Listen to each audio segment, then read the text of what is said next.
네, 안녕하세요. 설월기입니다. 먼저 금요일 노동지표가 발표가 되었어요. 사실 ADP에서 나온 민간 고용지표가 19만 2천 명에서 컨센보다 높게 나왔고, 다행히 근데 또 시간차로 졸즈인 잡 오프닝은 848만 명 정도로 생각보다 고용지수가 좋을지 안 좋을지가 반반이었고, 잡 오프닝이 좋지 않았으니까 그렇게, 물론 항상 ADP가 부정확한 것으로 이제 짭비농이라는 별명을 가지고 있어서 항상 매월 첫 주에 발표되는 실업률에 대한 선행지표로 보기에는 신뢰를 많이 잃은 것이 또 사실인데, 이게 또 채권금리에는 단기적으로 또 영향을 주기 때문에, 또 어쨌거나 민간에서 집계한 발표이긴 해도 노동부에서 발표한 것에 연관성이 아무것도 없지는 않아서 살짝 실업률이 더 낮아지는 것에 대한 걱정을 하고 있었는데, 또 이제 실업수당 청구 건수도 계속 횡보하기는 하나 1주차와 4주차 연속으로 보면, 1주치와 4주치와 이제 연속치를 보면 점점 높아지기보다는 낮아지는 모습이 있었고, 수당 청구 건수가 낮아지면 이제 노동 지표가 좀 좋게 나오는 거라서,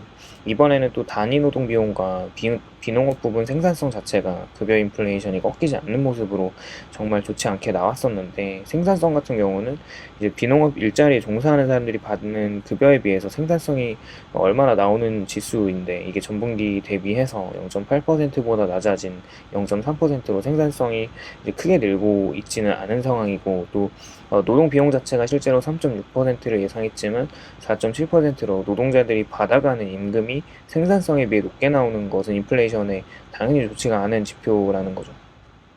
그렇게 실제로 미국 실업률은 이제 3.8의 컨센서스보다 높은 3.9%로 나왔고요. 비농업 고용지수는 24만 8천 명을 예상했지만 17만 5천 명으로 확실히 전달에 31만 5천 명에 비해서 반토막이 난 상황이고, 시간당 임금도 전년비 4.1에서 3.9로 낮아진 것과 전월비로도 이제 낮아진 0.3에서 0.1로 낮아져 있는 상황이에요. 그렇게 이제 좋은 지표들이 나왔고, 또 평균 주당 근무 시간도 이제 조금 미미하게 줄어들면서 확실히 풀타임의 일자리보다는 파트타임의 일자리가 늘어가는 것이 가시화되는 현상이라고 볼 수가 있겠죠. 그렇게 채권 시장은 재무부의 바이백 발표 이후에 이런 노동지표의 쿨링 효과가 동반되면서 금리가 조정을 가파르게 보이고 있고, 달러 강세를 반영하던 달러 인덱스와 금리 정책에 또 민감하게 반영되는 2년물 금리, 그리고 또 10년물 금리가 확 내려오는 모습을 볼 수가 있어요. 다행히 장기채권 TLT 가격은 88불 대에서 다시 90불대로 회복하면서, 어쨌거나 90불의 하방 지지선을 뚫고 내려온 채권 가격이 기술적으로는 큰 위기를 넘겼다고 생각을 하고 있고, 계속해서 90을 넘지 못한다면 하방 압력을 더 받게 되는 게 맞으니까, 그리고 그렇게 미 증시는 금리 인하를 할 수 있다는 기대감으로 다시 상승을 하고 있어요. 근데 개인적으로 실업률이 소폭 상승하고 노동지표가 쿨링되고 있다고는 하나, 현재 금리 인하를 가파르게 반영할 정도로 증시 상승은 조금 과도한 프라이싱이라고 생각을 하고 있어요. 어쨌거나 인플레이션을 걱정을 했고, 침체와 더불어 스태그플레이션의 50% 이상이라고 전망하는 기관들도 많이 있었으니까, 사실 스태그플레이션의 걱정이 조금 덜어지게 된 것이라고만 해도 다행이라고 생각하고 있어요. 또 샤메 법칙이라고 하는, 이제 실업률 저점에서 0.5%가 상승을 하면은 무조건 경기 침체가 온다는 것도 지금 생각해 볼 필요는 있을 것 같습니다. 그 조건이 충족됐기 때문에 또 그렇죠. 또 NFIB나 ISM 지수들이나 미국의 실물 경기는 솔직히 많이 상황이 좋지 않은 것이 사실이에요.